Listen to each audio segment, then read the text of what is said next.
Oh, sorry. No, it's all right. Taking photos.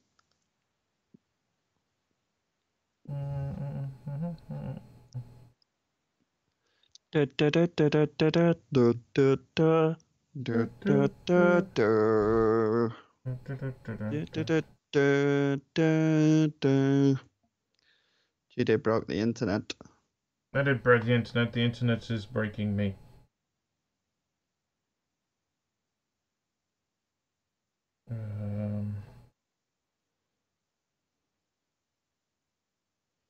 I jinxed it. That's what happened. Yep. Stop taking me to the goddamn dashboard. I don't want to go to the dashboard. I want to go and see the stream.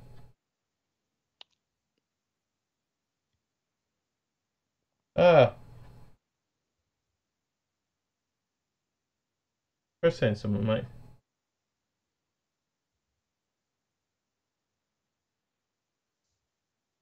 No, this is actually working now.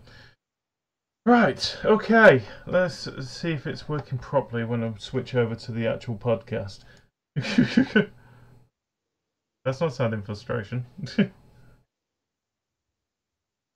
Ha. Oh. Oh.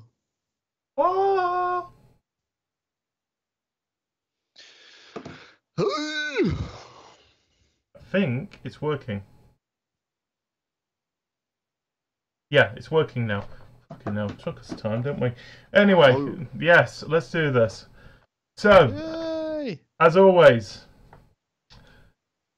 hello, fellow cravers, and welcome to the CTG Podcast. It is October the... Oh, fuck. This is the first time we've done this. This is not before. No, this is not. This has been... You've got to keep this in now. I know I do. Unedited. Just a little bit. That bit there, me. Well, let's just explain this a little bit.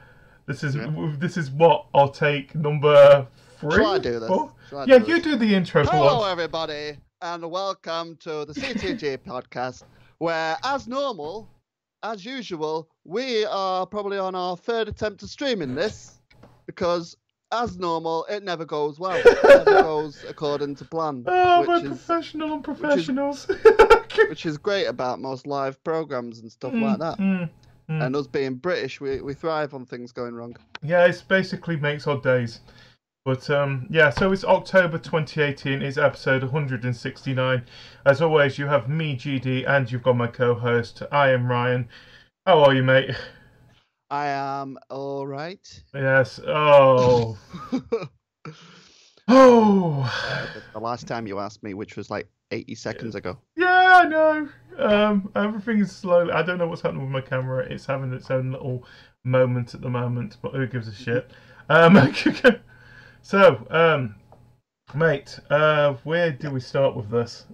EGX. Let's just start with EGX. We was talking Let's about. go straight to this. Let's go straight to shit. So, let's just say this. So, it is October. The nights are getting longer. We are coming to what the opposite of daylight savings, daylight giving. No, nighttime savings. Nighttime savings. We save the night. For the night time. Yes, We wake up night in for the night. us. We have our tea in the night. Yes. We have no day. Yes, and of course this is technically your month, mate. It's we've got Halloween at the end of the month, and oh, we are so looking forward to this.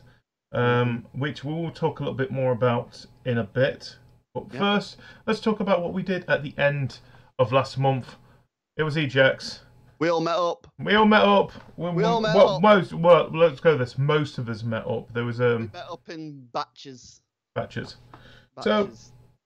So EGX, if people do not know what EGX is, it is the largest game expo in the UK. It's basically our chance to have a go of games which are going to be coming out in the next 6 months, I would say, off the top of my head. There was quite a few good games there. But Ryan, was there any games in particular that you enjoyed that you saw there for yourself? No. No. Wow. Oh. A long story short, I went and there was loads of queues. Hey, how you doing, Rick? There was queues like everywhere. It was a queue convention. It was a convention of queues. It's British. That I wanted to play. Eh? It's British, mate. Of course, it's a queue convention. Yeah, yeah. We needed to push in, I think. Yeah, I feel the thing is, this isn't our first EGX. We've been to this. Is this your third now or something like that? No, I think it's like my fifth. Your fifth. This is about my fourth or fifth now as well. Yeah. And the thing is with this one is that it's been taken over by a new company. It was EGX a lot better when a lot less people heard about it. To be honest. Yeah. Very busy. Well, I went. Don't get me wrong. I really enjoyed it. I really enjoyed it. Yeah. Well, the thing is, I went for 2 days. You went for just the Saturday, didn't you? And I would say I enjoyed the second day more than the first day for the fact that it wasn't as busy. But like I said, there was a few things that you did there. Is there anything that really stood out for you in particular? There's games that I wanted to play. I wanted to play Tomb Raider. I wanted to play Spider-Man. But I've already played Spider-Man. I've completed Spider-Man now. We're not going to go into Spider-Man. We talked a lot about Spider-Man last month. But I noticed there was a lot of games there that were already out or out within the next month, and I don't know. I was a little bit let down by that because there was nothing that jumps out like Anthem. I would have liked to have seen Anthem there. Yeah. So I would like to see something like that. It's like there's a bit of Fallout there in a way, but there wasn't any way that you actually got a chance to play the game, which is a shame, really, because we've seen game footage. I don't know why we couldn't. I mean, was the Call of Duty there?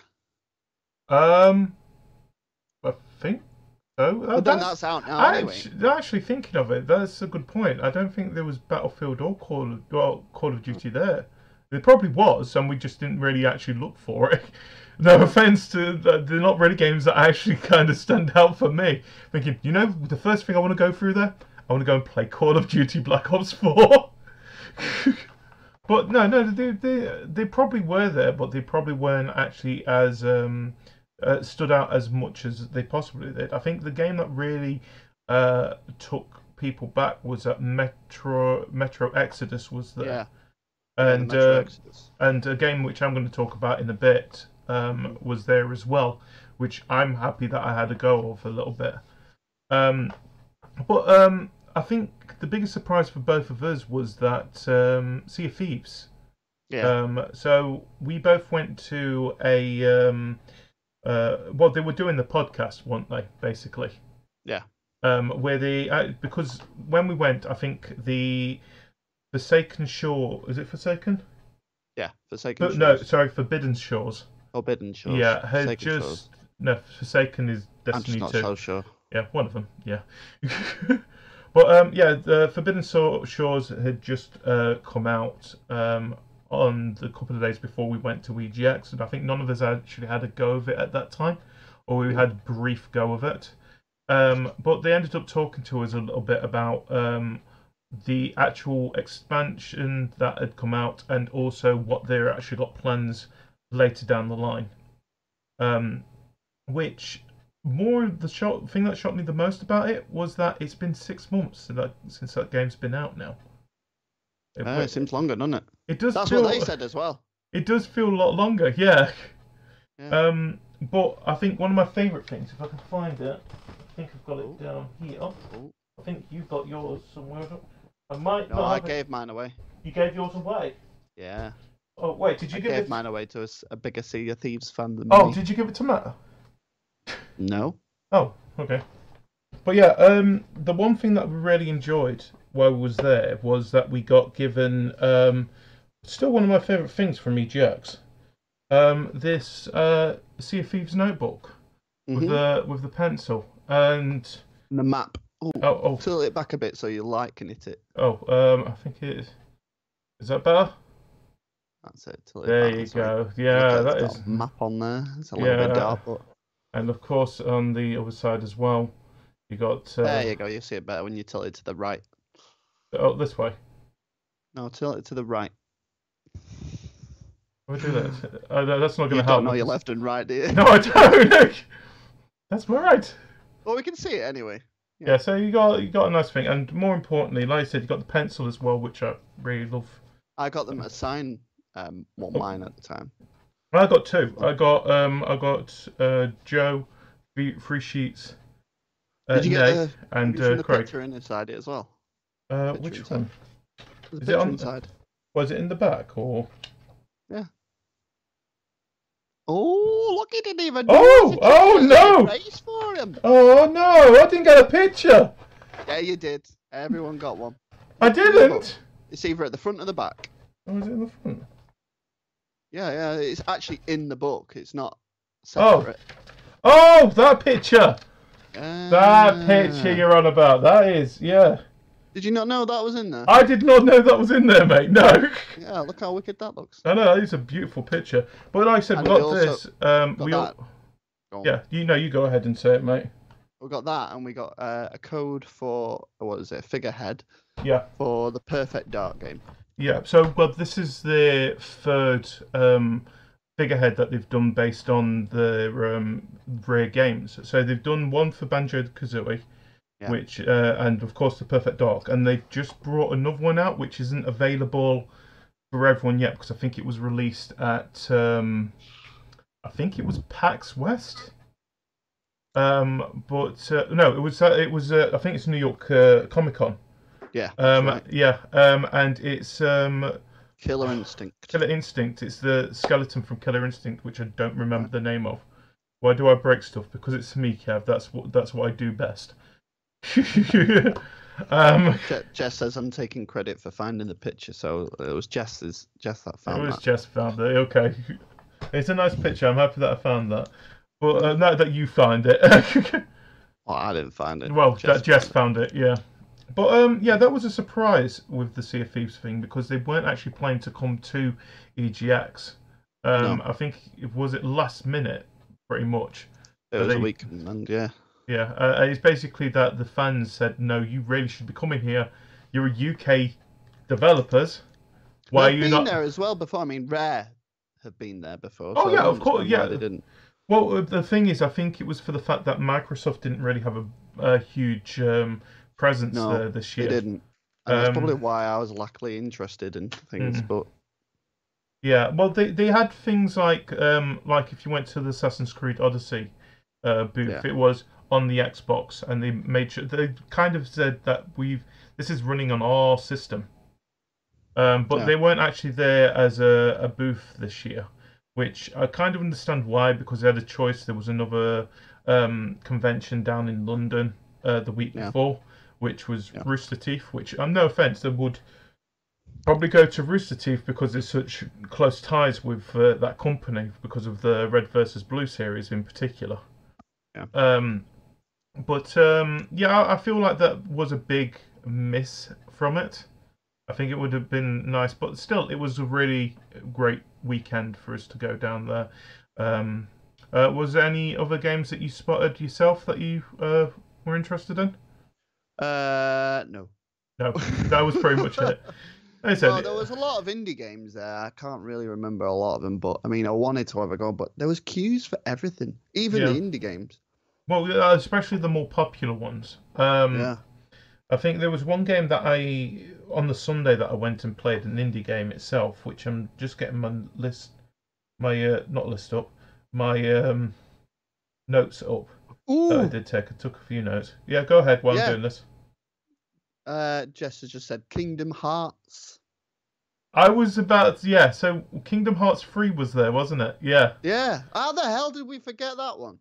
Because I was going to talk about that in a minute. So yeah, let's talk about Kingdom Hearts. Yeah, let's talk about Kingdom Hearts 3. So of course the lines were long there as well. Did you get a chance to have a go of it or no? No. No, but I am sorely into this game now because I mean I remember renting Kingdom of Hearts from Blockbuster. If people don't know, Kingdom of Hearts was the prequel. Yeah. Before Kingdom Hearts. Well, I was never really into Final Fantasy games until this new Kingdom Hearts is coming out. Oh, it looks amazing. It looks brilliant. Well, I mean, we had our photograph taken in front of a giant. Well, you did as well. Oh yeah, do it in front of a giant Andy's no, room, it's didn't all right, Jess. No, yeah, oh yeah. So that's the great thing, which we will put up here now in post production. I had the photo with one of the Keyblades, which was from the Andy's room. Very much. I think we've also got a picture of Ryan and Jess fighting over one as well. Yeah. There we go. And we had a massive Keyblade as well. Yes, so there was a massive Keyblade, pretty much bang in the middle of the Square Enix booth. Bigger than my house. Oh, yeah. But you didn't have a go of it. I did. I actually managed to have a go of it on the Sunday. So what level did you play? So I played the Toy Story level, which they're classing as Toy Box in the game. I don't know if this is what they're going to be calling it when the game comes out in January, but that's what name the game got. It was the Gamescom alpha build of it as well. I like to point out just to cover all our backs.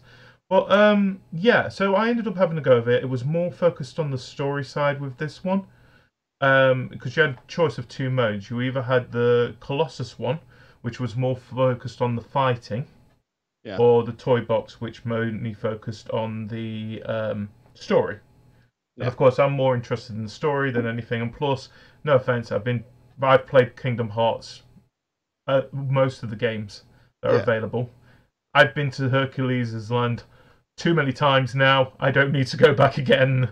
I know what it's like there. What was it? Was it you I was watching, or I can't remember? But somebody was trying to fight the tiger from Aladdin on another Kingdom Hearts game, not the one that we went to see. It probably wasn't me because was it me? I don't know. I think I've tried to stream some of Kingdom Hearts 2.8 prologue mix, whatever they're going to call this now. But I might have streamed some of that. I don't remember if I did actually. But yeah, like this one, I ended up doing Toy Story. I'm really looking forward to that game. Me actually playing it now has made me more excited for that game. Yeah. And the only thing is that I do recommend. It feels like it's better for people who have already played a Kingdom Hearts game. Just for the fact that they've got an idea of what's happening with the story. Not saying that they won't have it further down the line. I know that in the US they're releasing another Kingdom Hearts game at the end of this month, which is one of the most simple titles that they've put out so far. It's Kingdom Hearts: The Story So Far. Yeah, and it's got 6 playable games in this. This is $30, I think, $30 or $40. 6 playable games, and the rest of the other bits are just the HD cinematics showing what's happening. I could just watch that on YouTube. I know, you could just watch it on YouTube as well, but the only problem is it's not put in chronological order in the game. Oh. But you can easily find something that tells you, right, you're supposed to play this first, then this, then this, then this. Yeah. So it's not like you haven't got a way to not actually know what you're supposed to be playing.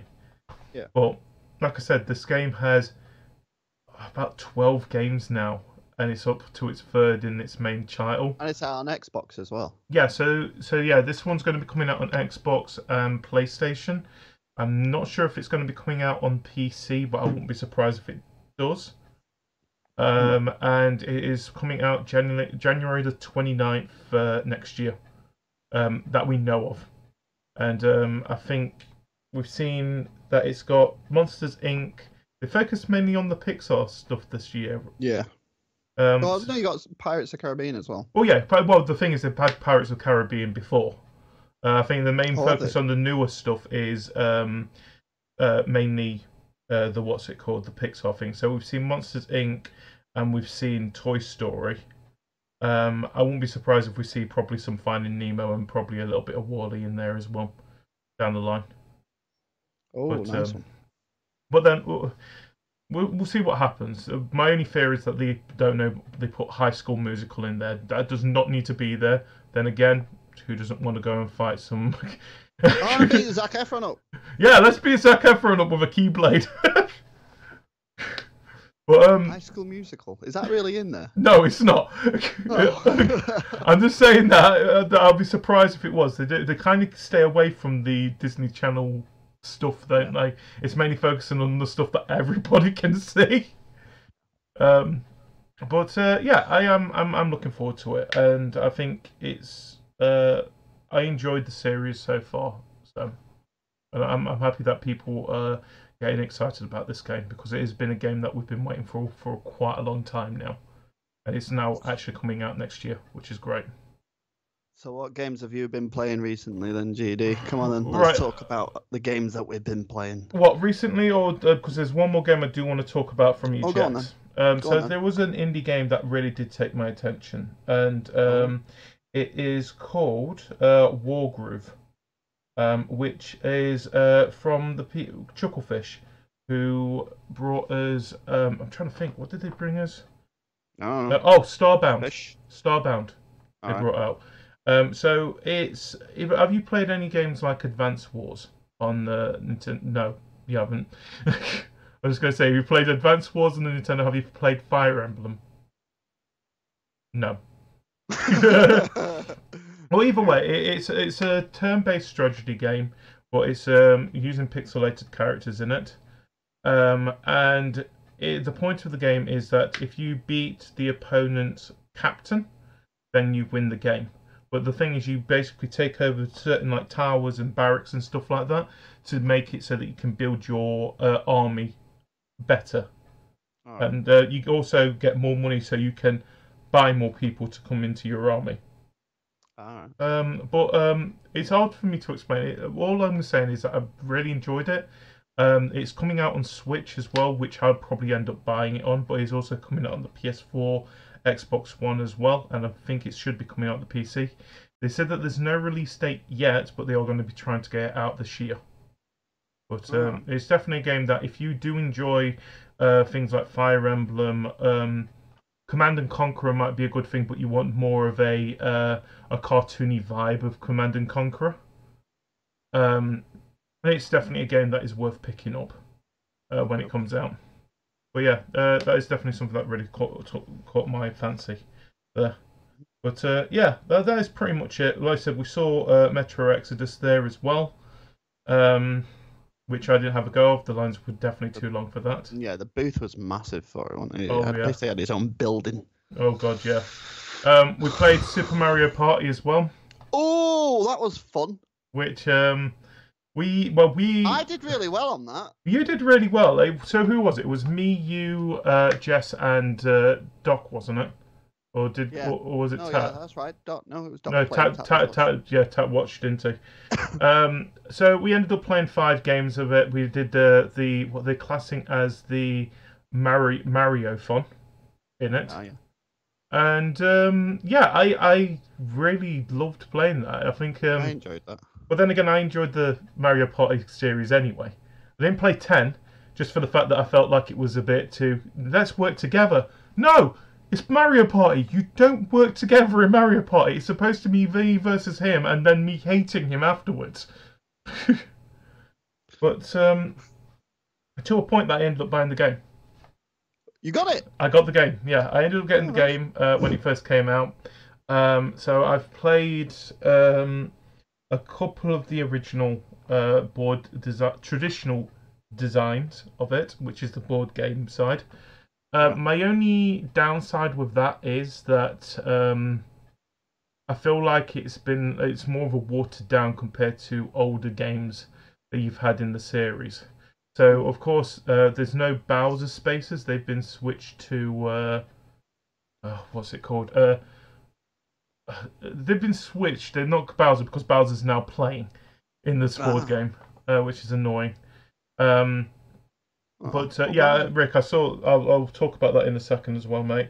But I've had a go of that. I've played with my brother, and I've played with Hanksy on it so far, and we've really enjoyed it. It's probably one of the best Mario parties we've had so far.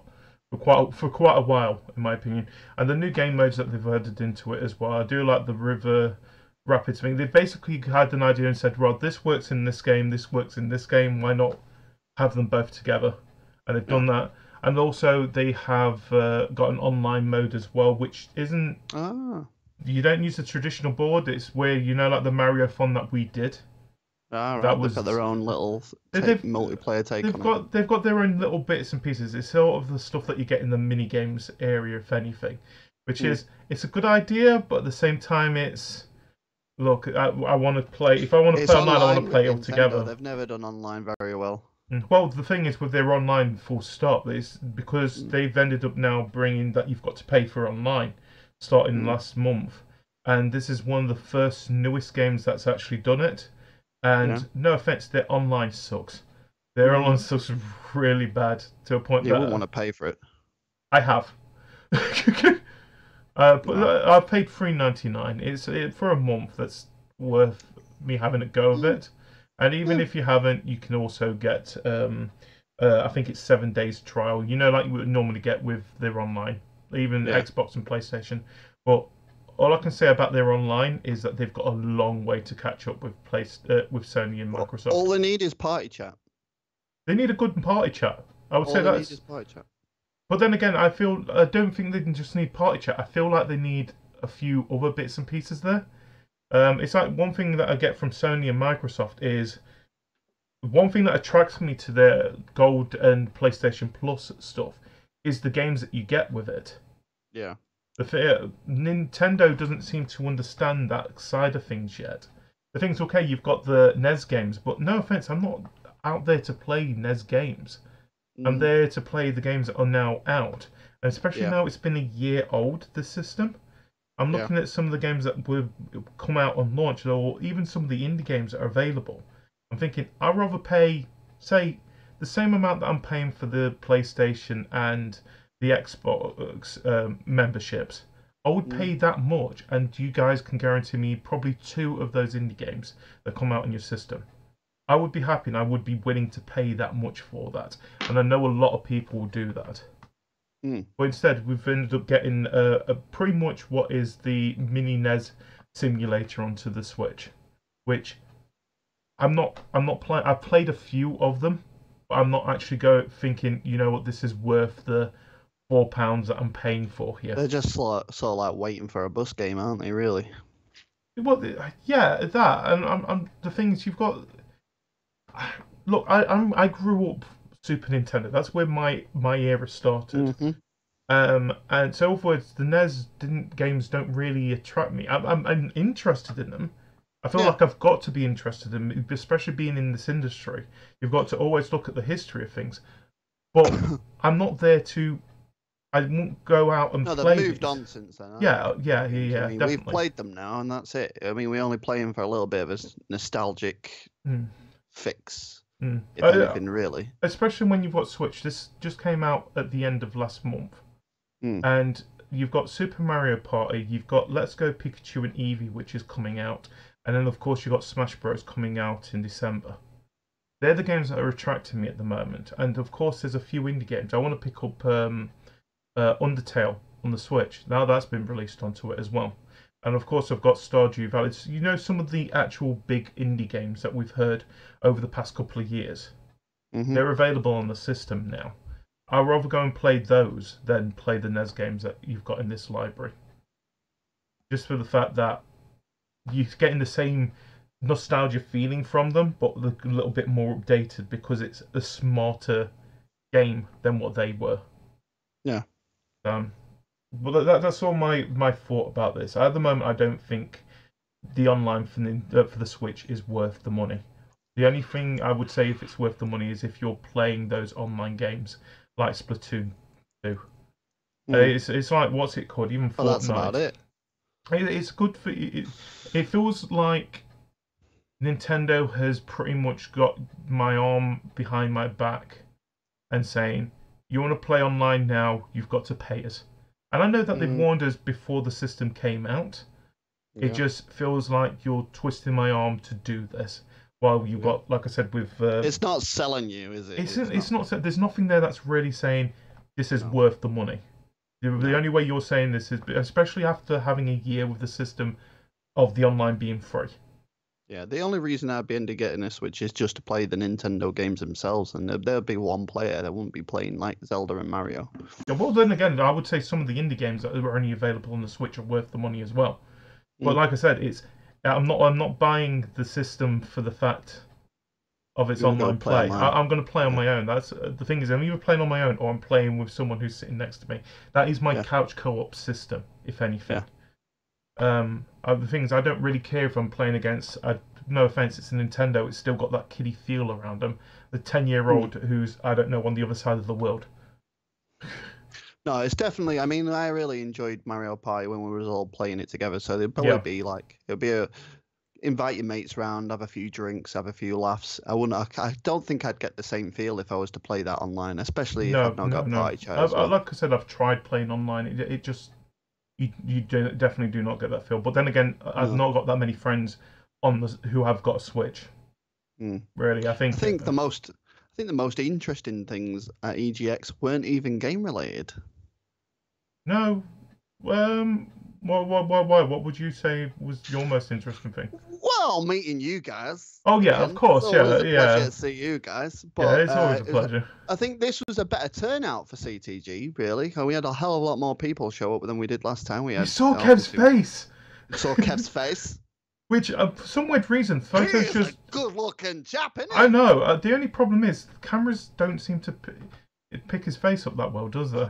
It's like just bad luck, isn't it? Or there's a box in the way. Yeah, I know. Or there's my face over his face. Yeah. But no, Doc was there as well. Yeah, Doc was there. Matt as well. Yes. Yeah. I'm happy that Matt also came down for the fact that he's not really comfortable with this kind of stuff, is he?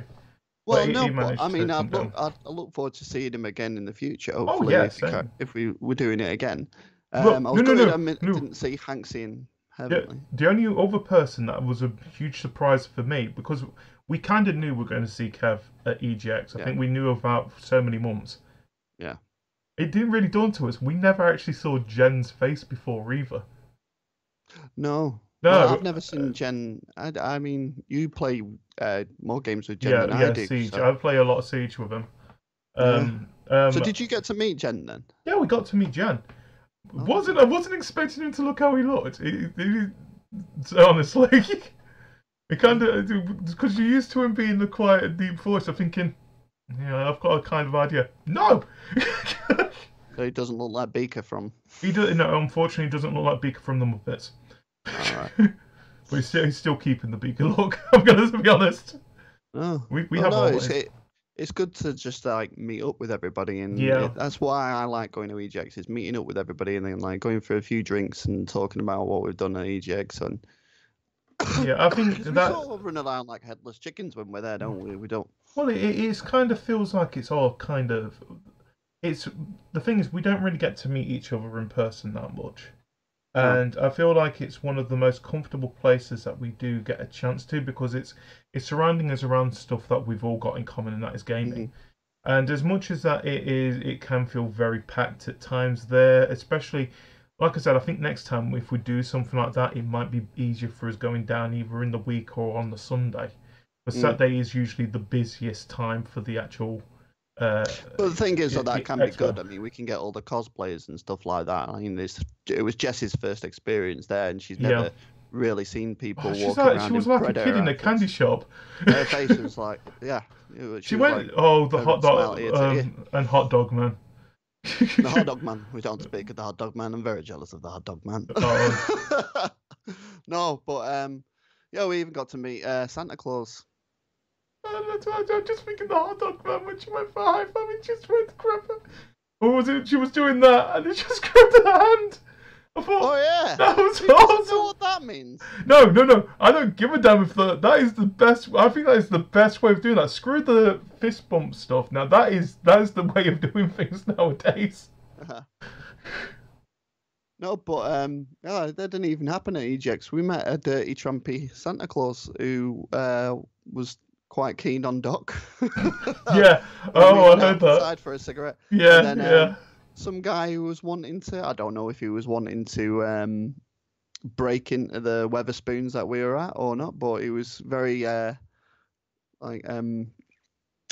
wanted to know how if it had security, and we were like, yeah, there's a guy there. There's two guys right there. No, it doesn't have security. Our best thing to do is go and ask those guys over there if it's got security. They'll tell you very quickly. So it was that was quite an experience. Oh, that's Birmingham in a nutshell, though, isn't it? We just couldn't go for a private conversation at all. We was just wanting to unwind, and we kept getting interrupted by random people, and they were random people. Well, like I said, with EGX, it was a great experience. We all had a ton of fun, and the thing is, we're all looking forward to it next year as well. Hopefully, it will be bigger as well, because like I said, it's the first year that this new company had taken over, and this company has worked with things. I think they've run the PAX side of things in America, so hopefully, we'll see EGX growing a lot bigger. I know it'll be a lot scarier for us, but I do like the whole idea that we'll see games where, instead of it being a couple of months down the line, that we might not see until the end of next year instead. Even if it's just videos of it, if it's like a private screening of stuff like that. Yeah. The only thing I have a fear of We'd like to have some announcements, wouldn't we, at EGX, really? Oh, that would be fun. I think there was one announcement, but it was a very quiet one, and it was more something that was more indie side. I don't remember what it was. But yeah, I would like to see more of that. But at the same time, I want to see the indie side still be quite a big presence there as well. Just for the fact that that's what I go down there for, is also the indie stuff that we don't really get a chance to notice because of the bigger games. So, but yeah, like I said, that was a ton of fun. Like I said, Brick has something. EA are going to be doing a new Command and Conquer game. Which what I said was talking about Wargroove. It's not a new game. What they're doing, they're planning to do a remaster of Command and Conquer because it's coming up to its 25th anniversary. Which I'm scared because EA don't seem to understand what Command and Conquer fans want. After that announcement at E3, it kind of made me think, you're trying to kill this company, aren't you? Stop. You know what would be great? Let's do Command and Conquer on a mobile game, but make it a free-to-play. No! Is that what it is? No, that's the one that they announced at E3. Like I said, they are still doing a remaster, which I think is coming onto the PC. Which I'm happy that they are planning to do something like that, because it does give a little bit of saying, yeah, this is where this game came from. But at the same time, I'm just fearing what EA is going to do to that. Well, you know me with EA, full stop. I'm scared of what the hell they'll do with anything that they touch at the moment. But yeah. Anyway, let's talk about the games that we've played this past month. That isn't EGX. I'm going to let you kick us off, mate. What games? Why? Because I feel like I'm a nice person, and I know you haven't really been playing that much this past month, so it'll be very quick. I've been stuck. I don't know what to play. I've got this thing coming on. I don't know, this little thing coming up in the end of this week. And yes, I've heard of this little thing. It's at the beginning of our Nights of Horror, isn't it? It's kind of It's basically kicking off Nights of Horror this year. Well, it sort of put me in a gaming slump, and I'm like, I really don't know what to start. I mean, I keep toying. I know I need to stream Unravel 2, and we need to do Splinter Cell still. Yes, we need to finish Splinter Cell, which we keep putting to one side. You know what? If you're free anytime this week, let's do that, because the fact that you're off all week. Yes, good point. Do you want to do it tomorrow? Yeah. Yeah, we could do it tomorrow. Yeah, if you're free. I'm off tomorrow as well, so we could do it tomorrow. I have got planned. But no, yeah. So that Unravel 2 and Splinter Cell. I hear Double Agent is back out now on backwards compatible, so I'd like to heard about that. Yeah, so we'll kind of look at that. Be careful. Why did I say be careful? I don't know. Spies v Mercs was amazing on multiplayer. I don't know why I said be careful. I'm going to be honest, mate. I think it was just a word that came in my mind. I don't know. But no, yeah. So no, I've just been floating about really, mainly watching things on Netflix because I'm kind of stuck. I don't really want to get started on anything that. Well, there is a game that you have actually technically been playing this past month that I was going to talk about myself, but I might as well talk about it now. Forza Horizon 4 came out. Oh yeah. It came out at the beginning of this month. I I am really surprised how good that game is. Yeah, you've had a go of it a lot more than I had a bit of a go. I've watched Jess play it a few times, Yeah. but Well, go on. Your talk first about it. If people know, we're not a huge at CTG. We're not huge when it comes to the racing games. Okay, Really? we've done. Well, okay. I'd say you was. No. When More I mean, so than I am, anyway. More when I mean when we're not huge when it comes to racing games. I mean like GTR wouldn't count as a racing game, even though we do treat it like a racing game. Yeah. But it is so much more for that one. And I think, we did F1 2015, the Craver Cup series, which hopefully like Series Dirt? 2 will come in soon. We tried Dirt.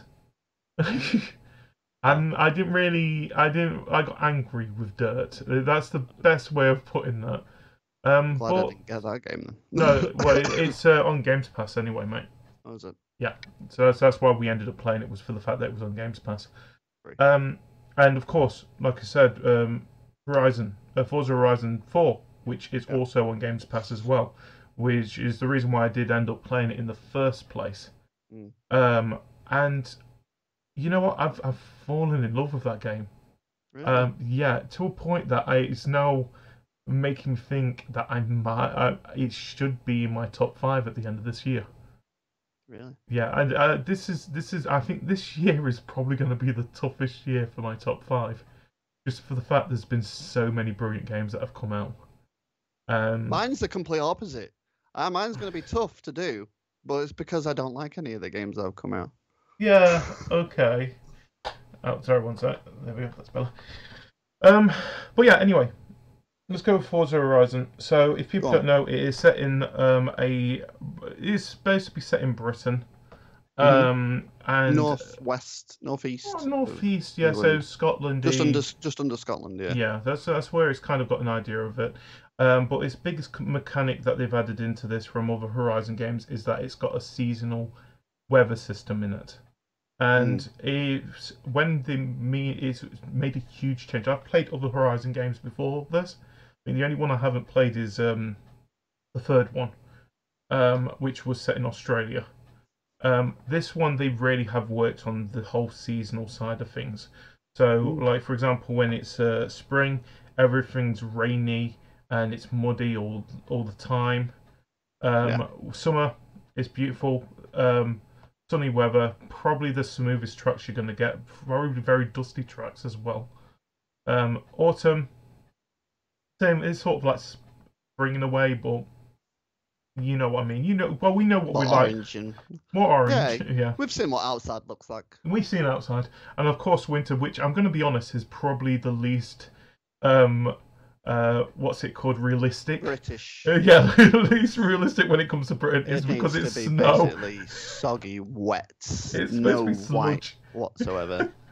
But no, I think winter is probably one of my favourite weathers in that so far. For the fact that it's brought some of the best races we've had, and it makes you really think of what car you are going to be using in that game as well. I've only got one car so far. Oh no, I haven't got two. The thing is, I recommend you jump back into it. I've completed the seasons now myself. What is it? I mean, you've got to complete something in order to play multiplayer, haven't you? You haven't really got. So you basically got sort of a tutorial, which is about an hour long, I would say. The point is that you start Forza Horizon in the summer, and you've got a few things which is basically showing you the off-road races, the street races, and the sprint races, which are more on the actual main roads and stuff like that. And of course, I think you've got one showcase that you've got to complete in there as well, which is you facing a I think it's a hovercraft, yeah. But once you've done all that, you don't even have to do that because Jess didn't even do that. No. The thing is, what's great about this is that because to move on, you've got to earn a certain amount of influence. Ah, right. So once you've reached a certain amount of influence, then you get the chance to move on to the next season. Right. That's what happens in the first 4 parts of it. But once you reach autumn, that's when the online opens. So with that, you can either still play solo, which you're basically facing other people's drivatars, which I've been told my drivatar is an absolute arsehole. I'm not surprised with that. But I'm not when it comes to racing, I can be a bit ruthless. I'm going to be honest. But you also can play online. So you join. Usually, I think it's 32 32 other players in the actual open world that you've got available there. But also you can play with your friends once you've reached the autumn season of it. Okay.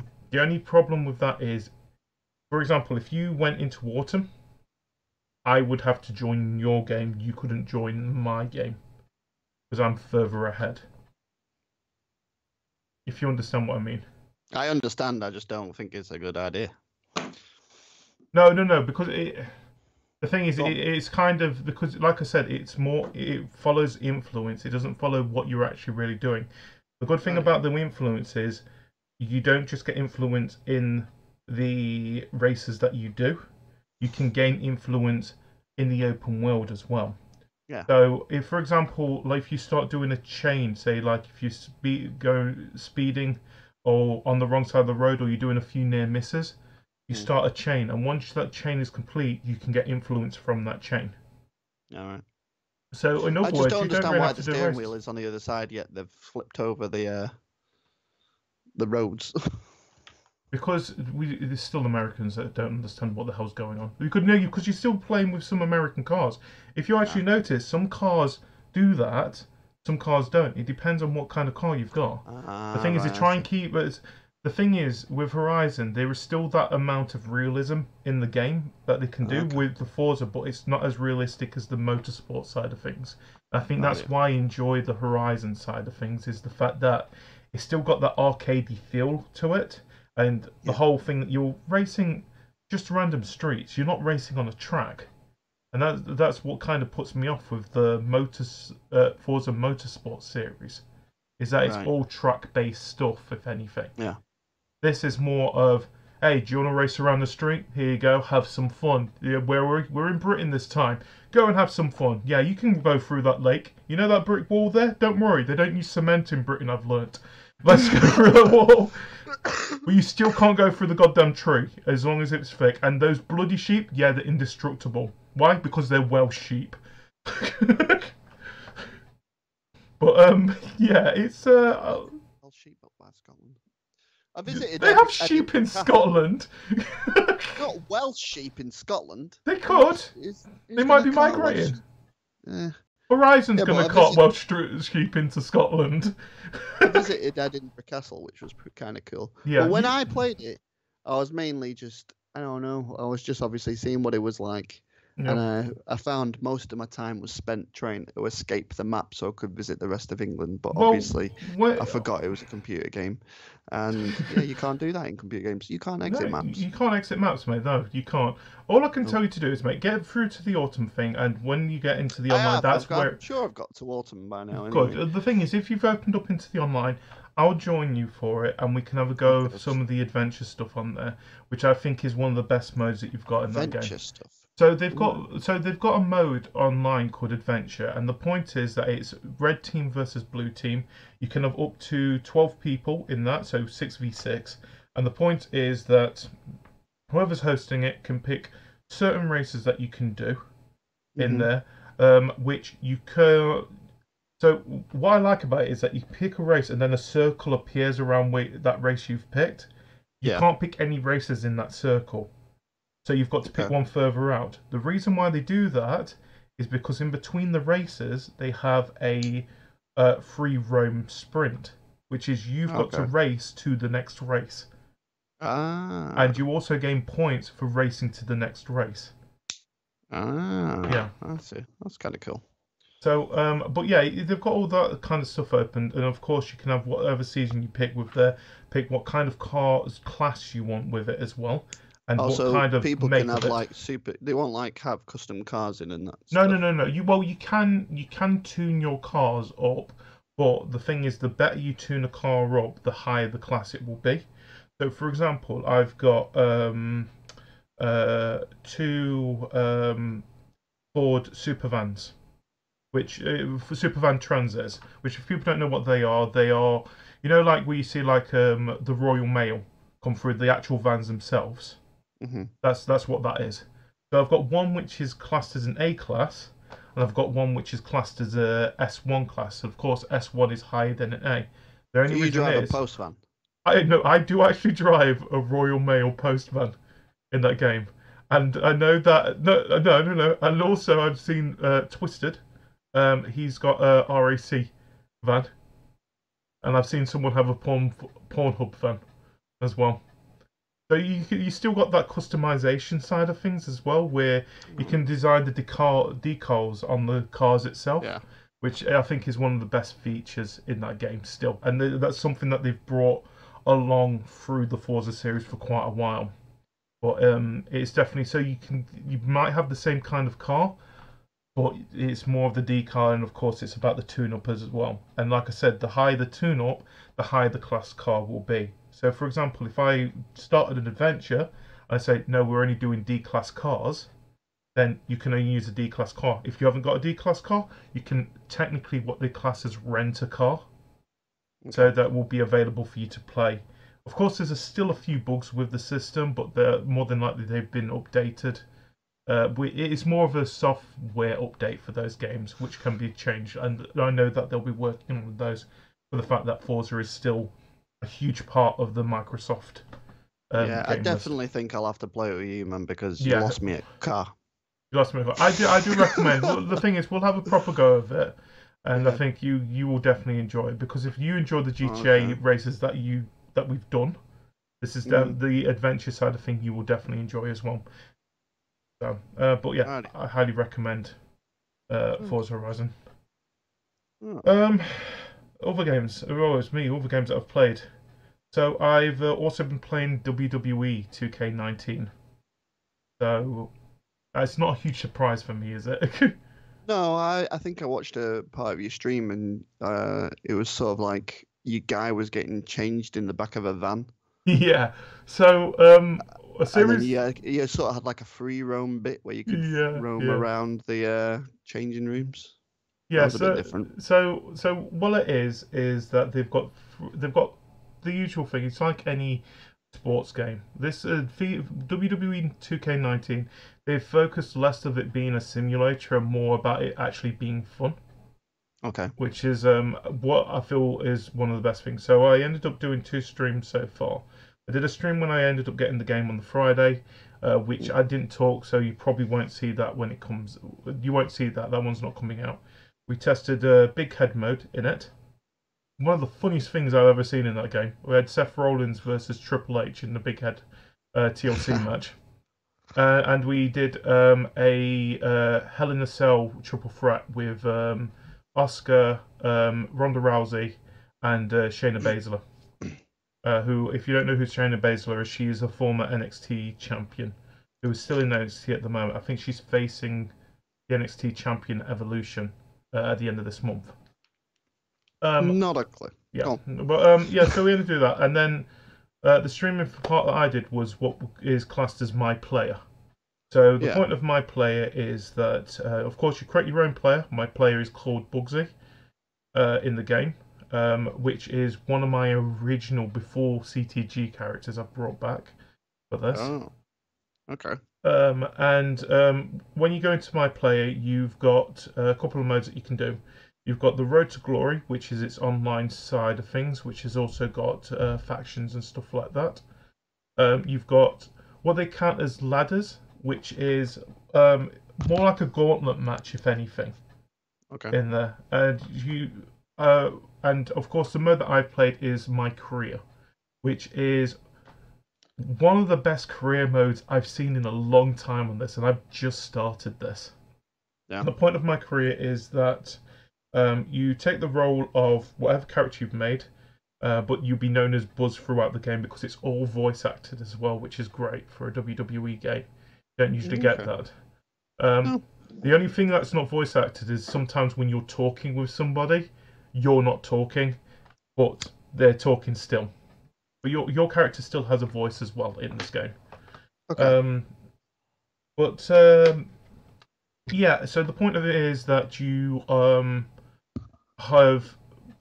you get a tryout at WWE after seeing one of your matches. You do quite well, But then something happens, which I'm not spoiling, which ends up getting your contract revoked. Ooh, you're Um, framed. Ooh. let's just say something happened. I'm not going to say because it's going to spoil, because we're already doing a series of this.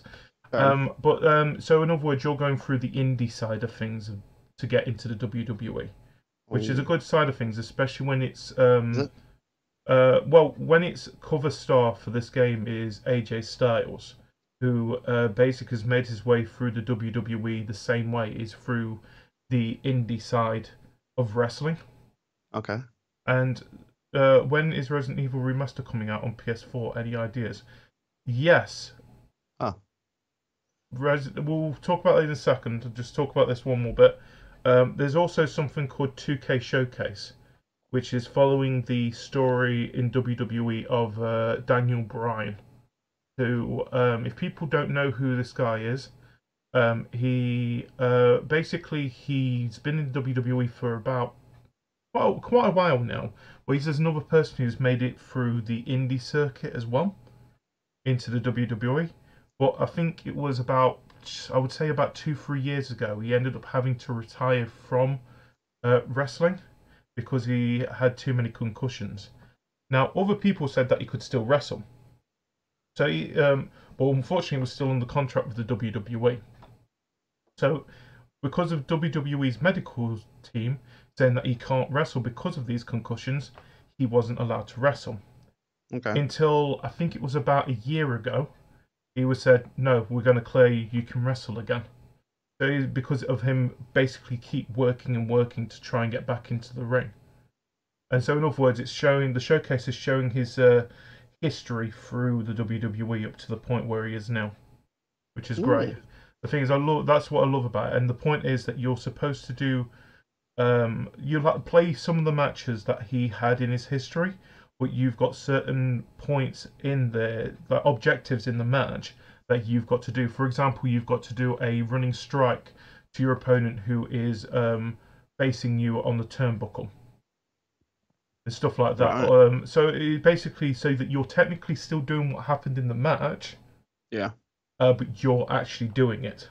And if you don't follow these objectives, of course, even if you win the match, you fail the match. Because you're basically following it through the story. So it's kind of making you think what you're supposed to do. And the game does tell you what you're supposed to do anyway. If you like, it says, right, you've got to do a certain limb targeted grapple. You can just press and say, oh, what the hell is that? And it will tell you what buttons you're supposed to press so that you do that for it. Radio. But the showcase is a lot of fun. I'm happy that the universe is still there because that's what we use for our predictions.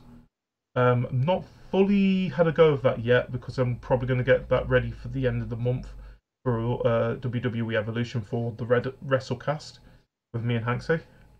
But so far I've enjoyed the game. The only thing is that it's still using the same engine that it used last year. But like I said, it was more focused on making the game more fun than Simulator this year around. So it wasn't about the actual graphical upgrade. It's more about how the game plays, which is what I do love about it. But yeah, that's but then I'm a WWE fan at the same time, so yeah. And let's answer Rick's question. So, GD, when is Resident Evil 2 Remaster coming out on PS4? Any ideas?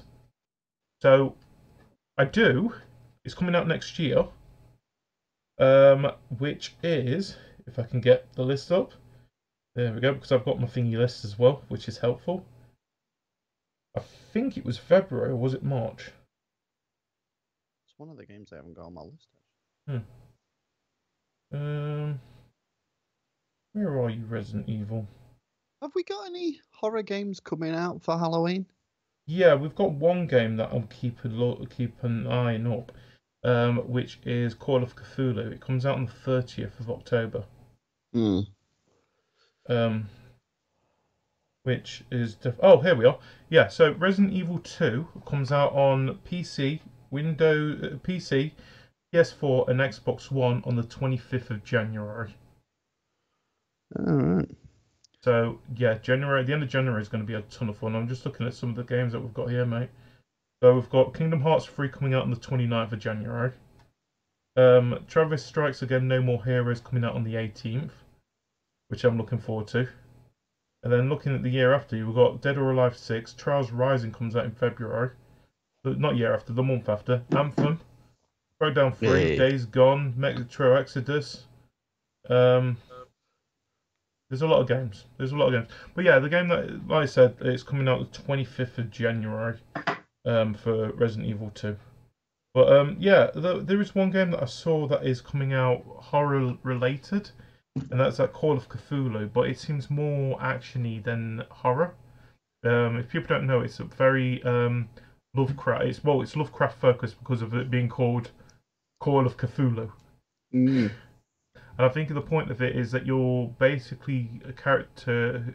Your character is starting to lose his mind a little bit and start seeing things because of the Call of Cthulhu is affecting him or something like that. Which if people don't know, it causes madness and stuff like that. And you basically see these elder gods, and there's a bit of sneaking and stuff like that. I'm sort of looking forward to it, but at the same time, because I'm thinking of doing it for my Nights of Horror. Oh, okay. But I'm kind of questioning at the same time because I don't want someone saying it's not really a horror game, is it?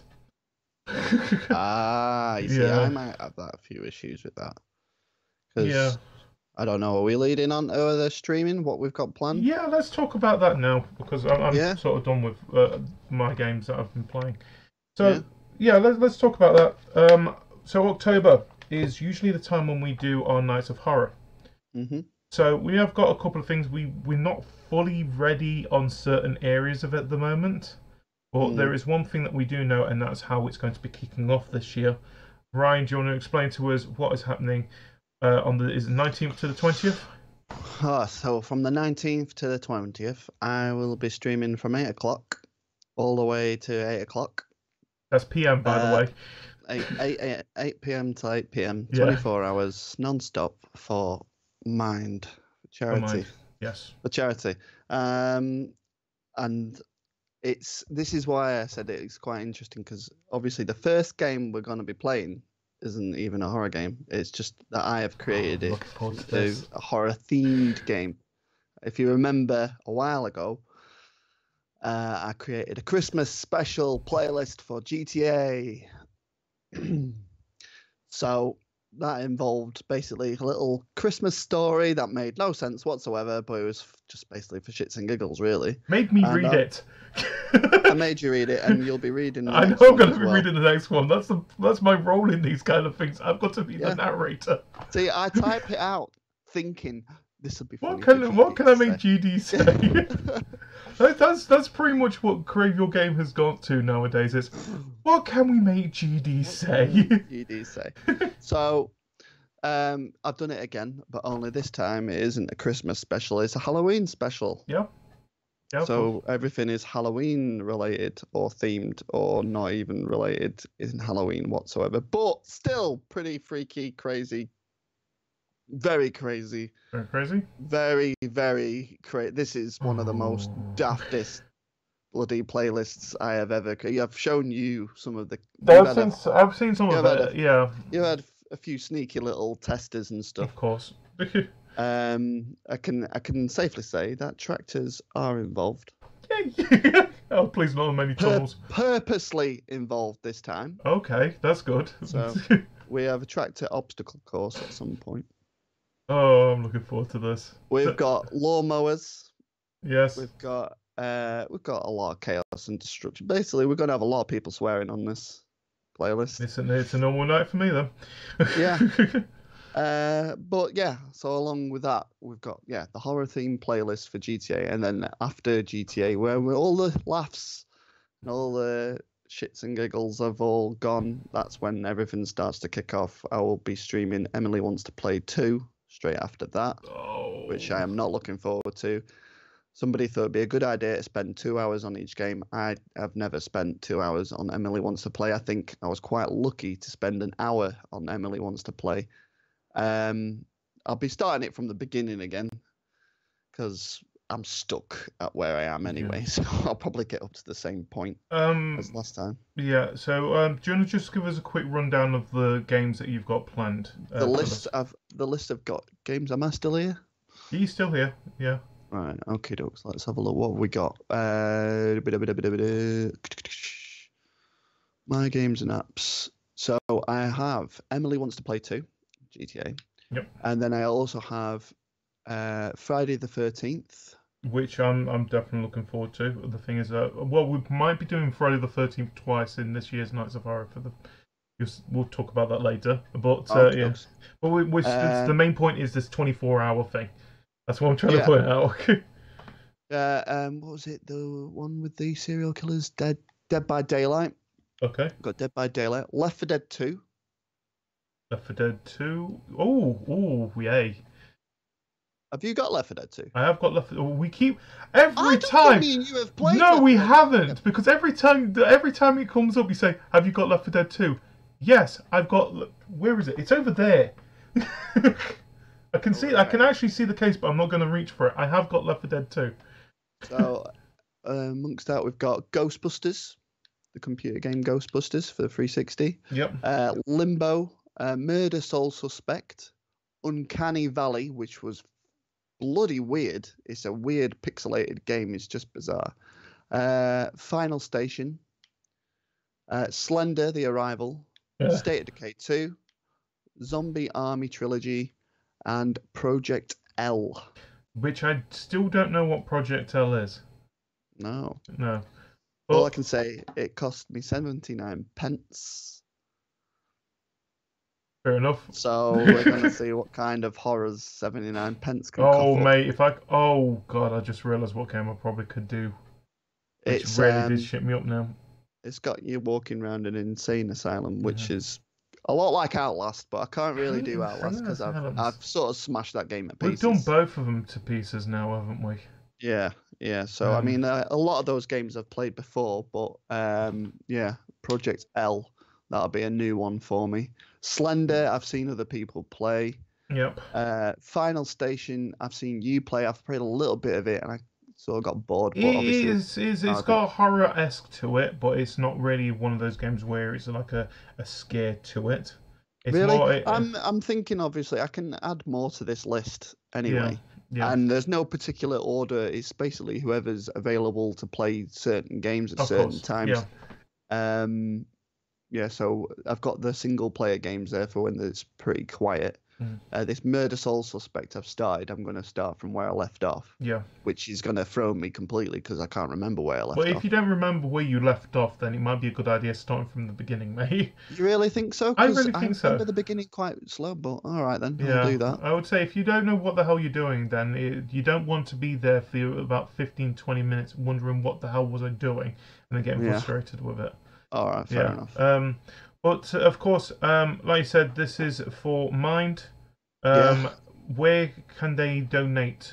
The donation is. Oh, I was bringing it up then.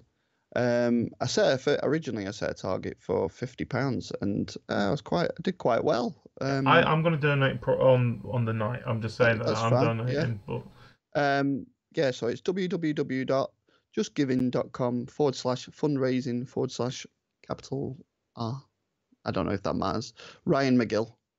Ryan / little takeaway symbol McGill, and then 3. It must have been the third Ryan McGill. I didn't even know there was other Ryan McGills, but there you go. The link, of course, you can see it on the screen just there, where you just said it. And of course, if you're watching this on YouTube as well, it will be in the description below. Of course, we will be hosting. I'm guessing doing this on Mixer.com/IamRyan. Yes. Of course, we will also be hosting it on our Mixer channel, Mixer.com/CraveYourGames. But of course, please donate to this a very much worthy charity, of course. Yeah. And like I said, this is. Yeah. Go on. No, you go first. So like I said, originally I set the target for 50 quid. Yeah. So that I had to change that because I got a few donations already, and then I changed it to £100. And today I met that target again. Nice. I'm going to have to keep raising the target. It was great, Brilliant. The best way of doing it, mate. That's the thing is just keep raising the target. Just say at 500. Well, no, this is it. I mean, if I ever do it again, obviously I'll set the target from what I've raised. You know what? This time. The thing is, if you do this again, and I will definitely be here for you if you do this as an annual thing. Yeah. I will be happy and really happy to do this as the start of Nights of Horror every year. It's sort of a social experiment, really. I want to see what I'll end up like, because I've streamed a lot of horror games. I do a lot of horror games, and I always end up either running out of the room crying, or well, the thing is, it's just shaking in pure. We've been on about if people know us at Crave Your Game, we have 2 big events that we normally do in the year. So we've got our Descent into Insanity, which we usually do around about May Day bank holiday here in the UK.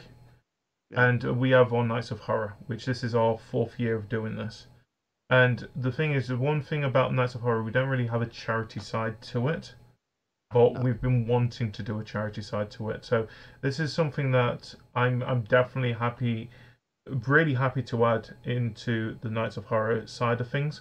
To a point that, you know what, I'm going to say this now. You know, for the Nights of Horror 4, it is going to be following on for the Charity Mind as well. So the link for it will be out throughout the whole of the Nights of Horror event. Of course, it is a huge charity, and like I said, it's brilliant. Yeah, very worthy. So, and like I said, it's a social experiment first, and hopefully it will be a success to a point that we'll hopefully be able to do this again next year. I'll be able to sleep. Yes. Yes.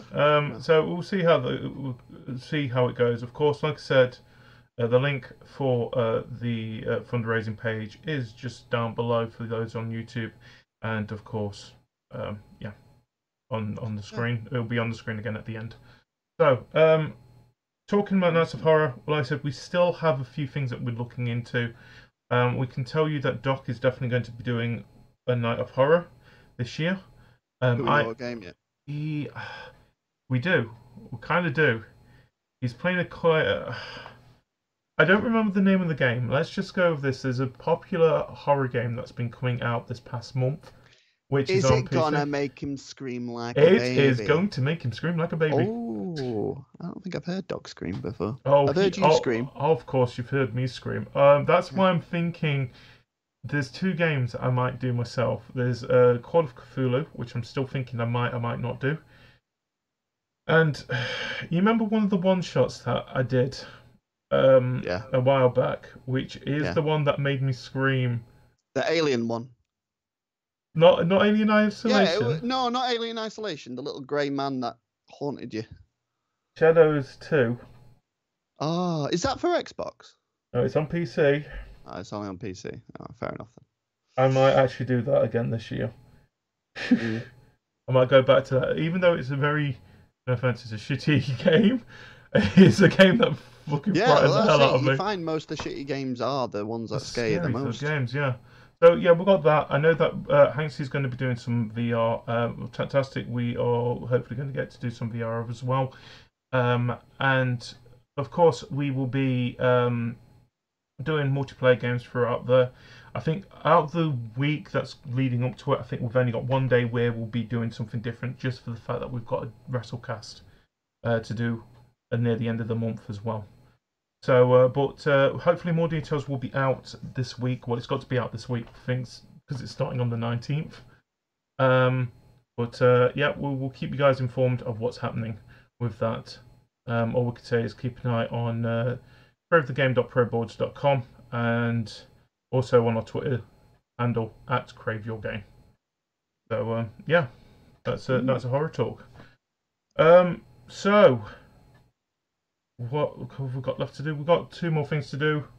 Let's talk about what has been happening in the news this month in a way that I can easily go over to it. They're remaking Time Splitters.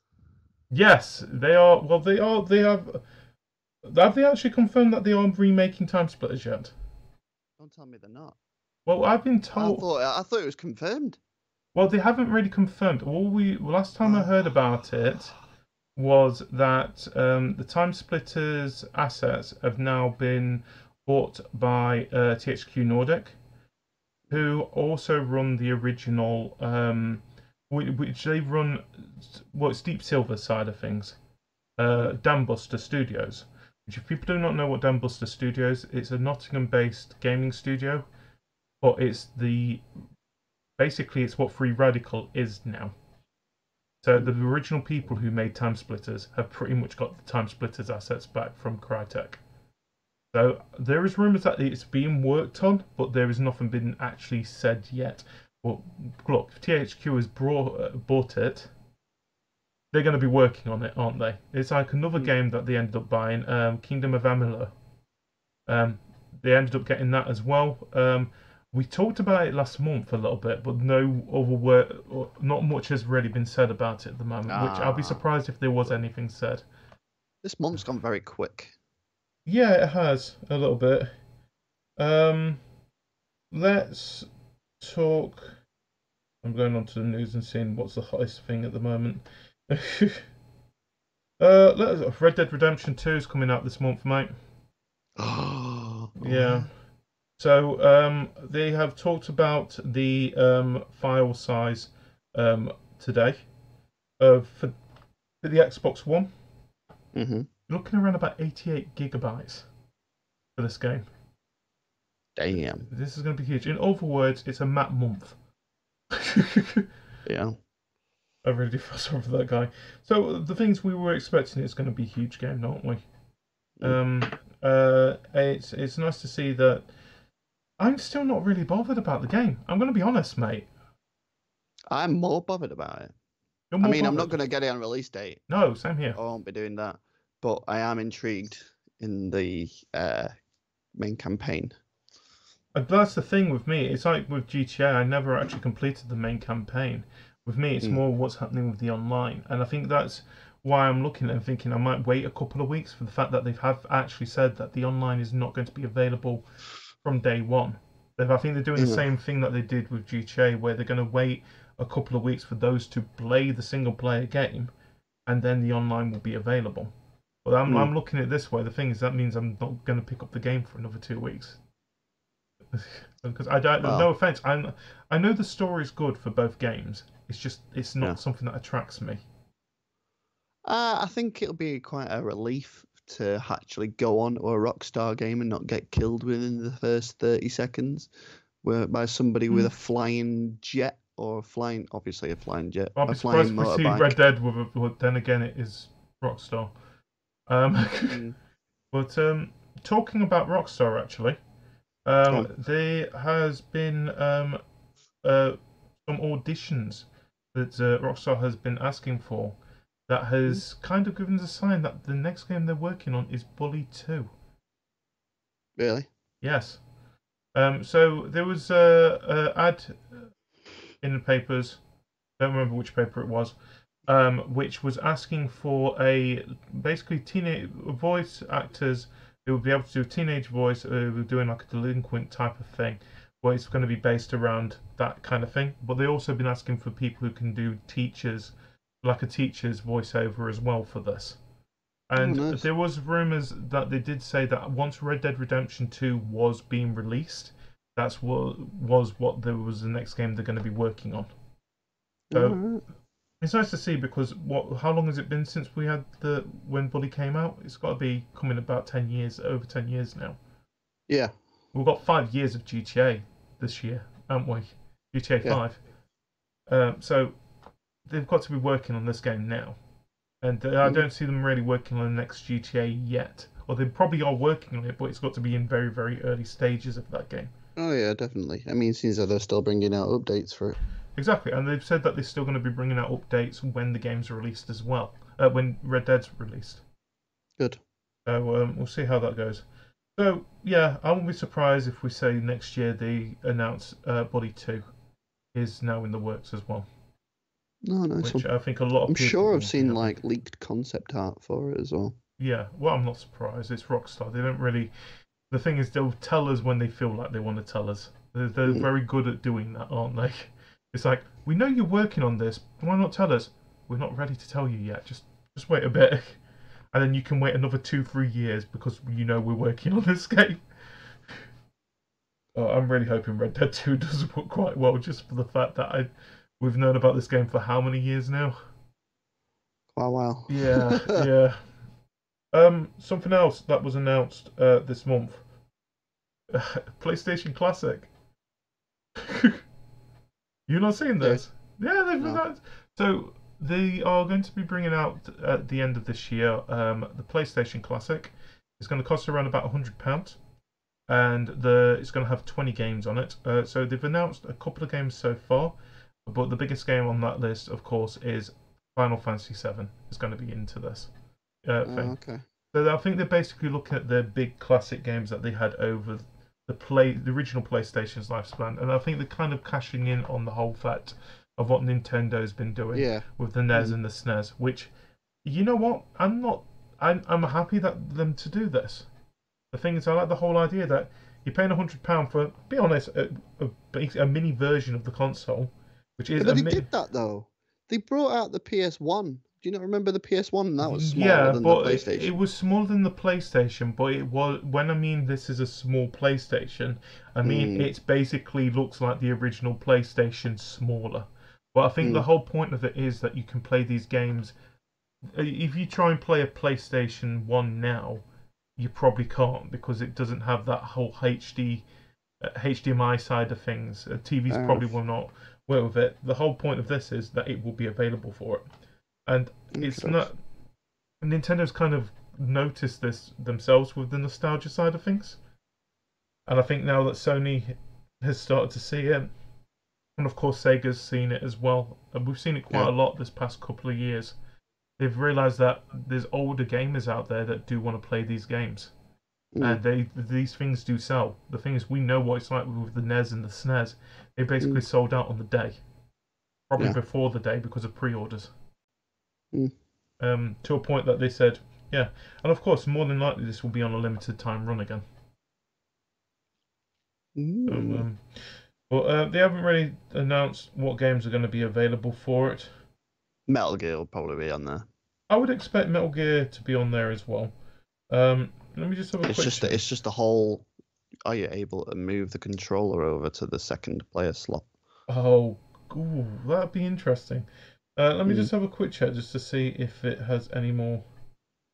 Game list. Crash Team Racing, hopefully. So it's PlayStation Classic Mini. It's going to be called. It's going to be about £90, which is actually quite cheap. Thinking of it. There we go. So this is from Eurogamer. Yeah.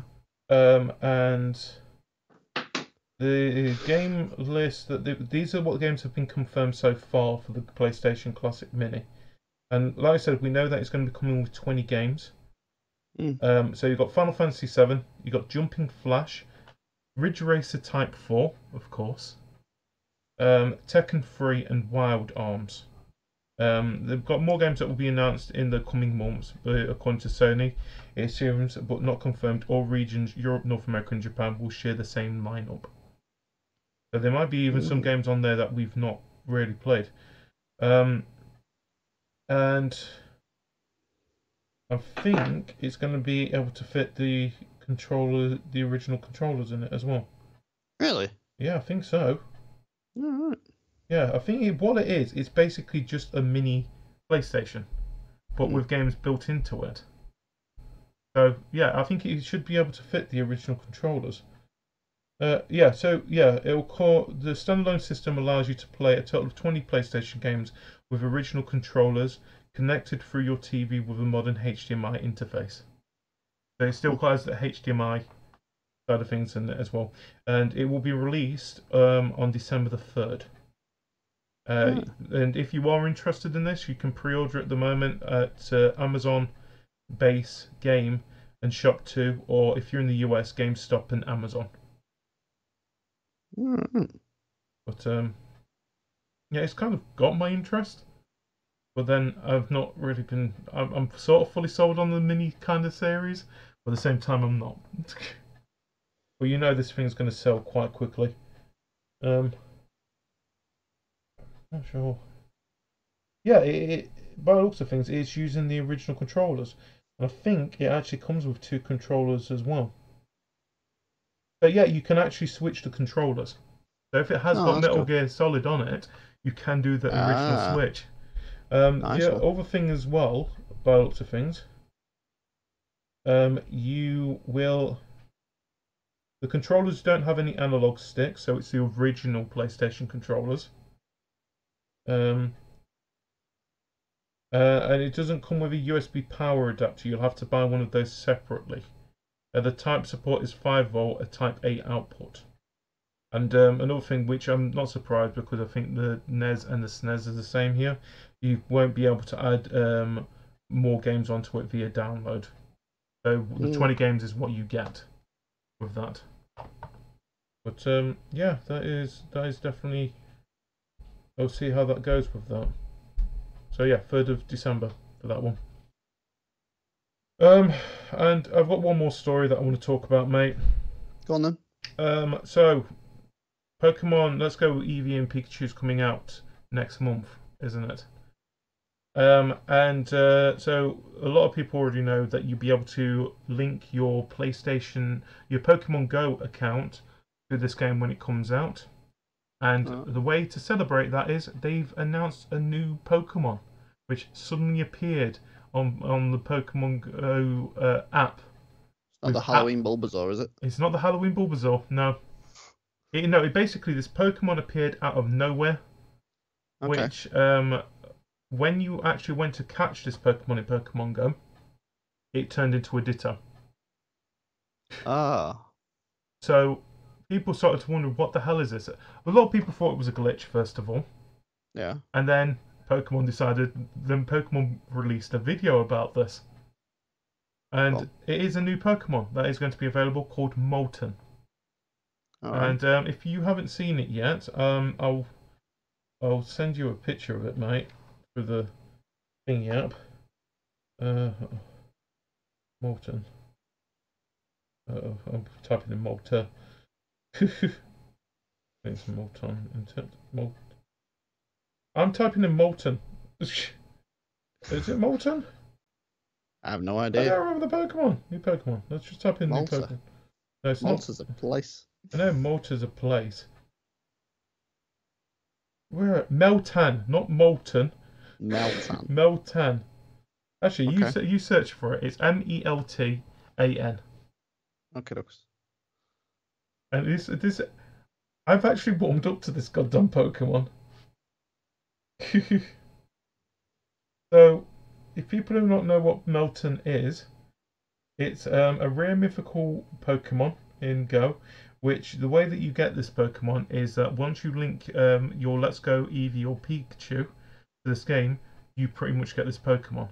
So the Pokemon is in this mysterious box, but it didn't really start coming alive until it went into the Pokemon Go universe of it. Region, sorry. And it's a weird looking thing, isn't it? It's a weird looking thing, but it's if you get a chance, go and watch the video about it, the more live action version of it. And these things are slightly adorable. So we'll have a picture of right now of this weird Pokemon. And the point is that its body is a liquid metal. Yeah.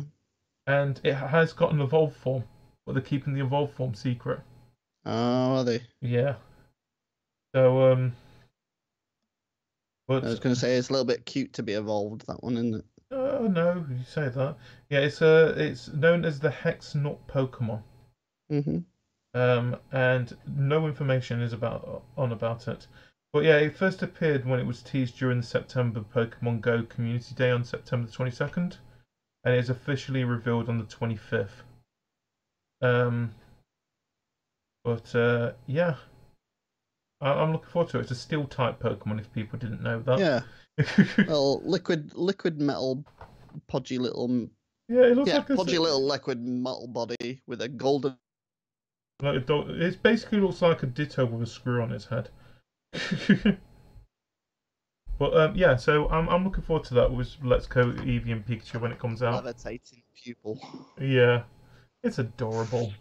It's different. It's different, and the thing is, it does kind of give you a bit more idea, more what's it called? Interest in getting the Switch version of Pokemon, which, to be honest, it didn't really need. You're getting a Pokemon game on the Switch, everyone's happy. But it gives you more of a interest of linking your Pokemon Go account with the game when it comes out, and to show that it's actually worked. I know that Pokemon Go has had probably one of its best months in September for a long while in how much it's made over that time. But yeah, that's all the stories that I really wanted to talk about this month. I know there was other stories, but I forgot to actually write a list. It was the ones that actually came to my head. Oh, there is one big story we kind of forgot that we kind of really should talk about. Telltale. Ah. So no more Telltale. No more Telltale. So this is actually a bit of a weird story, though, isn't it? So we got told while we was at EGX that Telltale was shutting down. Yeah. Which kind of gave to a point they basically got rid of all their stuff apart from a few people just to finish something off that they were working on. Yeah. So a lot of people were thinking it was the Walking Dead series because of course it only had a few more episodes to do, and it was the final season of it as well. Mm-hmm. But it went really fast that it ended up getting shut down, didn't it? I think basically we found out about it on the Friday. It was shut down on the Monday. It was basically fully closed up by that time. Yeah, it didn't even finish The Walking Dead, did it? No. So this is another thing that kind of really knocked me back a bit. So they did release the second episode of it. But on the same day as it was releasing the second episode, the whole game ended up getting taken down from all storefronts. There is a sort of good news from it. So Skybound have said that they are going to be funding to get this get Walking Dead final season finished. Yeah. Which is nice to see, but of course it's going to take a lot longer than anticipated for this game to come out. It might not even be coming out until probably the end of next year, by the sounds of things. Yeah. But of course they are working on it to get it finished. I'm just good. I'm gutted for the whole company. Yeah. I'm going to be honest. It was one of the talking points we had while we was at EGX. Yeah. Because we kept on following what the hell was going on with this. And I think it kind of took a lot of people by surprise for the fact that the thing is, Telltale has made such a huge influence in gaming this past decade. And they've done really well as well. I mean, they got like Guardians of the Galaxy, they got Batman. Yeah. They had Batman, they had Tales from the Borderlands. That's what made me sad. We're not going to see another Tales of the Borderlands unless Gearbox. We're not going to see one that really, because we knew that they were working on this, Wolf Among Us 2. That's basically been completely canned as well. But I feel more for the staff as well, for the fact that it was pretty much out of the blue. By the sounds of things, they went to the staff and said, hey, you've got to leave the building. You can come back. You've got probably, I think, a couple of hours to pick up your stuff later. I'm sorry, we're shutting down. Which, of course, now they're being sued because of this, because they had to give a month's notice for this. But now there's more stories coming out from it saying that the reason was that one of the biggest contributors to the company ended up pulling out from the company. And by the sounds of things, that big contributor was Lionhead Studios. Not Lionhead, Lionsgate Studios. Sorry about Lionhead. Which we kind of had an idea because I think Lionsgate did say that they were going to be trying to focus on what they basically on their movie franchise from now on. They were stopping from branching out as much as that they were. Yeah.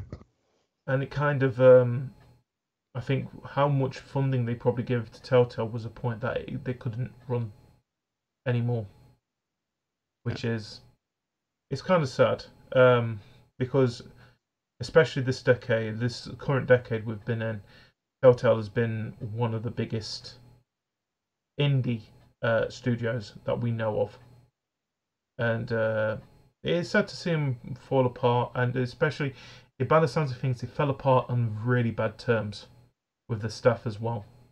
Really? Which is, yeah, well, look, you basically told on the day, sorry, we're closing, you've got to leave. I would count that as it's very bad terms.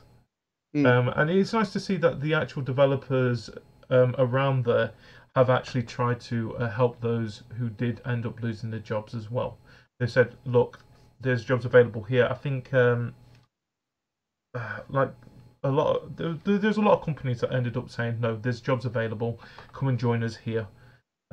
Which there were big developers as well, which was seen. But to show how quick this was as well, there was also stories that some people, they were still asking for people, they were still advertising for jobs a couple of days before this happened.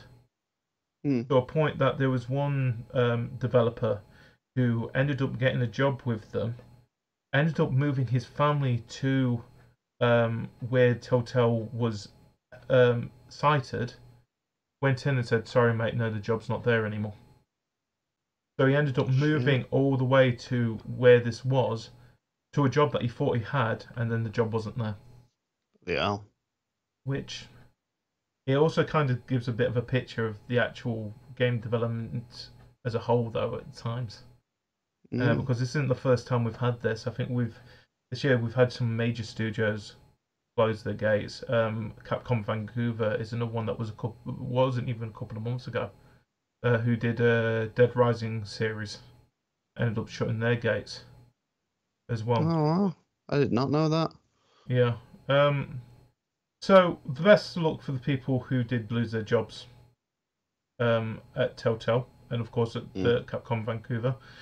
But this is definitely going to be a nasty taste in the games industry's mouths for a while now. And as much as I'm hoping the people do get their money, get their compensation of what has happened with this, at the same time, it will be interesting to see what does happen with The Walking Dead final season as well. And especially with what Netflix is going to do with the Stranger Things stuff as well. As that was another game that Telltale was working on. Oh, really? My only question about this is, if Netflix and I think it's Skybound and AMC, the companies that have got The Walking Dead and Stranger Things, why didn't they really help come with this as well? I think they would have wanted the Telltale to work on it for them. I don't know. There'll be reasons for it. I'm not sure. Oh, of course, there's going to be reasons.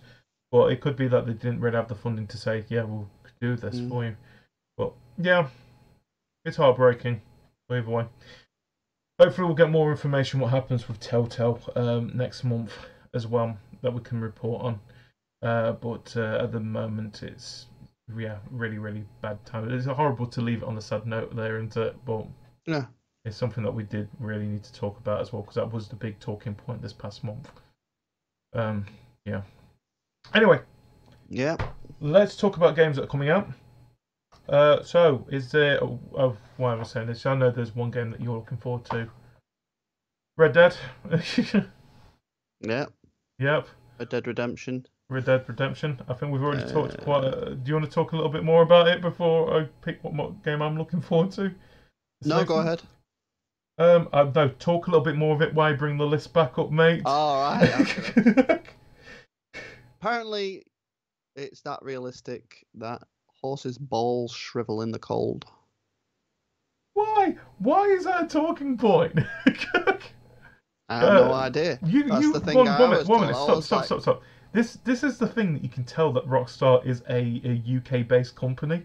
For the fact that the one thing that we talk about is it's so realistic that the horse's balls shrink in the cold. It seems quite interesting that the fact that it's a decision-based game as well. I think it's the first time Rockstar have gone down that route. I mean, we're obviously talking about Telltales, and that's solely a decision-based game. But yeah, it's the first time GTA or Rockstar have gone down this route, so it should be pretty interesting on the amount of endings that we should get. Yeah. Well, like I said, I'm sort of looking forward to Red Dead 2. But I want to see what other people are doing first with it. My main aim of it is to see what the online is like. Is like same with Rockstar. The thing is, if it's anywhere half as good as what they did with GTA 5, is definitely going to sell me. But this is it. It's not. You can't just go running around gunning people, because you go and kill somebody, and apparently their family will hunt you down. I'm up for that. I want them down. Yeah. You know what I'm like with GTA, if mate. they have like a son or daughter, if they have a son or daughter, and you're playing it for a while, when they've grown up, they can hunt you down as well. That sounds actually a lot of fun. Mm. Oh, if anything, it reminds me a little bit of the Nemesis system from what's it called? Middle Earth: Shadows of Mordor and War, where the point is that you didn't kill this guy, well, he's gonna hunt you down now. Thinking, okay, and then just suddenly appears out of nowhere, thinking, I remember you, and especially with the part where you do actually kill them, but they somehow didn't actually die, and they come back and they look worse for wear. I'm thinking, dude, seriously, just stay dead. You're not gonna beat me. It's now becoming a little bit embarrassing here, mate. Just go. Glutton for punishment. Yeah, dude, go away. But yeah, I do like the whole idea if they bring something like that into the game. I do like those kind of systems. It's sort of like an AI type of thing, isn't it? Yeah. So go on, what game are you looking forward to? Well, there's a couple actually. So there are quite a few of the games that I've been looking forward to. If you can see on my list, which we'll put in a link on the a card in the top corner for those who are watching this on YouTube. A couple of the games have already been released. So like Forza, WWE. I kind of put Black Ops 4 on there as well. I sort of have a little bit of interest, but it's not interesting me enough to actually go and get that game yet. And Super Mario Party, of course, and Assassin's Creed Odyssey is another game that I has really caught my interest this month. But the two games, apart from three games were Red Dead, of course, and Soul Calibur 6, which comes out on the 19th. Now, I'm a huge fan of the Soul Calibur series. I'm really looking forward to that. I like the whole idea that they're planning to go with the story. They're actually rebooting the series of it, by the sounds of things. So, because if things did really get a bit crazy when it came to the story with that. But I do like the whole idea because it does feel like such a huge point of, like the fighting genre. It's always been there's games that really stick out in that genre. So like Street Fighter, Tekken, Dead or Alive, and I would always say Soul Calibur is another one that's really stuck out for it. And the thing about that is it's got its customizable characters again, which I'm looking forward to because they've also got the guy with the scythe, which I'm making a character with a scythe no matter what because I love. I'm going to be honest. If I had to choose a weapon, that is my choice of weapon. Scythe. A scythe, definitely a scythe. And another game that I'm looking forward to, which is coming out this Tuesday and Wednesday. Well, it's coming out this Tuesday on PlayStation 4. Coming out on Wednesday on the Xbox One and Xbox One, Switch, and on the PC. And that is the Jackbox Party Pack 5. Oh. The thing is, Jackbox Party Pack series has always been a staple point for us here at Crave Your Game. Yeah. And I am really looking forward to this one that's coming out. There's one game that I'm a little bit iffy on, but there's always that one game, isn't there? More than one. But anyway, are you going to be hosting a games night for it? I am going to be hosting a games night for it. I'm hopefully going to be able to pick the game up on Wednesday. If I can pick the game up on Wednesday, I might do a games night on the Thursday or the Friday, because I think you'll start when you start on your thing the 19th, which is is this Friday? I'm not hosting it on the Friday then. So it'll either be the Thursday or the Sunday. Okay. Yeah, so we might actually do it the Sunday, and we might pull it as one of the Nights of Horrors and test it out, because there is one game on there called Split the Room that I'm really interested in. And of course, big one from it, You Don't Know Jack, is actually been developed so it's suitable for a stream, finally, which I'm looking forward to. And of course, there's Madverse City, which is basically you're rapping robots in that one, and Patently Stupid, which is the drawing game in it. So what I understand from that is that you basically draw something that will help solve a problem that doesn't really need to be solved. And you've got to name it something, and then you've got to give a presentation of what this stupid thing is, and give it a motto. So I'm really looking forward to that. So yeah, that's the two games I'm looking forward to. Soul Calibur 6, which is coming out. I think it's Tuesday or is it Friday? Soul Calibur 6, which is coming out on Friday the 19th. And of course, the Jackbox Party Pack 5, which is coming out on Wednesday. I'll be picking up on the Wednesday because I'll be picking it up on the Xbox. But it comes out on the PlayStation 4 first, for some reason. But nice. Wow. Yeah. So yeah, I would say that is pretty much it, mate. Yeah. There's no point of us talking about what's coming in November for the fact that, there's probably one game that we should really talk about because we probably won't be doing a podcast until after that. Overkill's The Walking Dead is supposed to be coming out November the 6th. So what do you think of that? Are you looking forward to that one? Yeah, that actually completely slipped my mind, but no, that really looks amazing. Yeah, I'm sort of looking forward to it because I think this is probably going to be apart from the Telltale series, I think this is going to be one of the best Walking Dead games that are going to be out, especially if Overkill's doing it. So if people don't know who Overkill are, they do the Payday games, and so they're some of the best cooperative games out there. So it'll be interesting to see with that. World of Final Fantasy Maxima is going to be coming out. That's the big thing about that is coming out on the Switch, because last month they announced that a lot of the Final Fantasy games are going to be coming onto the Switch and Xbox, didn't they? So 7. So it's 7, 9, 10, and 10.2, and 12 is going to be coming out on the Xbox One and onto the Switch. And they're still not explaining to us why 8 isn't coming out. I think they've got some kind of legal battle with it or something. I don't know. I would have thought Square Enix owns Final Fantasy VIII. Just saying. Yeah. Yeah. And then, of course, you know what? The rest, I think, we'll be doing a podcast before those. Yeah, I think we'll. Well, all I can say is keep an eye out for the top how many games we're most anticipated games of November. There's probably going to be 5 or 6 in that list this month coming up, but keep an eye out for that. So, mate, I don't feel there's any point of us saying what we've got planned coming up this month because I think we already talked about it, didn't we? Yeah. Yes, we have Nights of Horror, and you have a 24-hour stream at the beginning of Nights of Horror. So, same again, what is that fundraising page that they can go to? The fundraising page is www. Just giving. Just giving. Oh, why have you sprung that I'm on sorry, me? mate. You knew I said that I was going to do this at the end again. Yeah. Hold on a minute. Let me just find it. It's where is it now?